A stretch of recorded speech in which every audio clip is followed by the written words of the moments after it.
Public justice channel की तरफ से आप सभी भाइयों को नमस्कार। आप इस चैनल पर अब वास्तविक जानकारी प्राप्त करेंगे, न कि एक अधूरी जानकारी।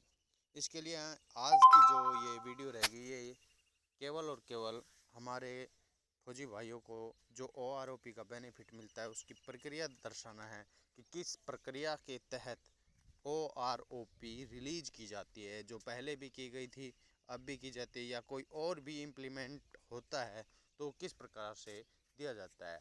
क्योंकि आप सभी बहुत सारे चैनलों को देखते हो, लेकिन खुद वास्तविक फैक्ट किस देखना चाहें तो किस आधिकारिक वेबसाइट पर देखा जाए, ये आपको आज समझाया जाएगा।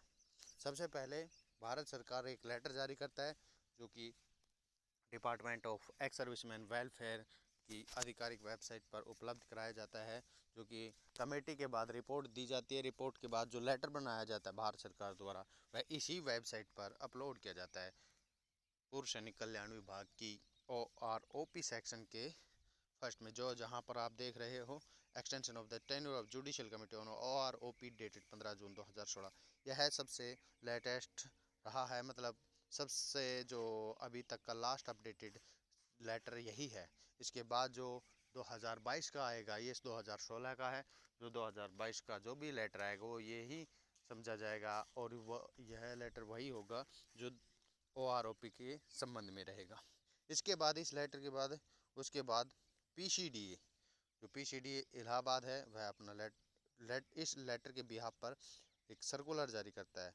वो PCDA रक्षा लेखा प्रधान नियंत्रक पेंशन प्रयागराज, इसमें आप देख रहे हैं 4 सर्कुलर है, 555, 57, 66 और 609, जो कि ये अभी तक के लेटेस्ट सर्कुलर। यहाँ 1 rank 1 pension to the defence forces personnel, latest जो न्यू दिखा रखा है 609 सर्कुलर, यह है न्यू तो दिखा रखा है लेकिन ये बहुत ही पुराना है। इसको हम ओपन करते हैं और इसमें देखते हैं सर्कुलर नंबर 609, जो कि 26 अक्टूबर 2018 का रिलीज हुआ है, जिसका बेनिफिट जो मिलना था वो हम सभी को मिल चुका है।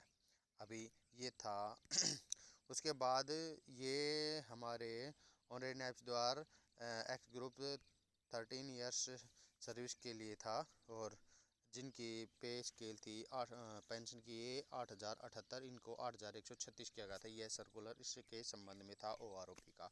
लेकिन अभी तक 2022 का जो भी सर्कुलर था वो अभी तक रिलीज नहीं हो चुका, क्योंकि 609 सबसे लास्ट का है जो कि 2018 का है। अब 2022 का आना बाकी है, जिसके लिए हम काफ़ी समय से इंतज़ार कर रहे हैं, उत्सुक हैं। तो अभी हमने आपसे बताया कि सबसे पहले भारत सरकार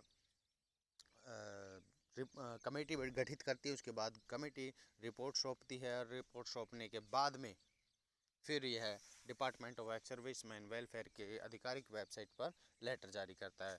उसके बाद PCDA इलाहाबाद अपना सर्कुलर जारी करता है, जो सभी रिकॉर्ड ऑफिस बैंकों के लिए लागू किया जाता है। बैंक जैसे ही उस सर्कुलर को रिसीव करते हैं, उसी मंथ के एंड तक लाभार्थियों को बेनिफिट के साथ पेंशन जारी की जाती है। यह एक प्रक्रिया है जिसके अधीन यह सारी कार्रवाई की जाती है।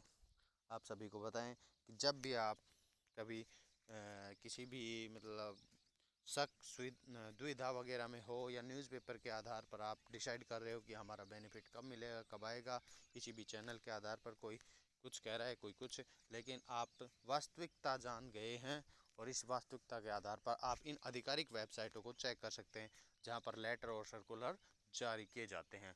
इसी आधार पर आपको, जब तक ये नहीं जारी किए जाएंगे तब तक आपकी पेमेंट रिलीज नहीं की जाती है, चाहे किसी भी प्रकार की रिवीजन ही क्यों ना हो। ये सिर्फ केवल और केवल फौजी भाइयों के लिए है। तो कृपया करके आप जब भी आपको शक हो, दुविधा लगे कि ये जो खबर न्यूज़ वगैरह आ रही है सही है या नहीं है, तो आप कृपया करके इन वेबसाइट को, आधिकारिक वेबसाइट को, इन सेक्शन में जाकर देख सकते हैं कि कोई लेटर या सर्कुलर पॉलिसी जारी हुई है या नहीं। अगर हुई है तो आपके लिए श्योर है, 100% है कि आपका रिवीजन हो चुका है, कभी भी पेमेंट आपके खाते में आ सकती है। अदरवाइज अगर ये कोई सर्कुलर लेटर जारी नहीं हुआ है तो आपको ये बेनिफिट मिलना अभी से संभव नहीं है। इस जानकारी के लिए आप बने रहें और चैनल को सब्सक्राइब करें।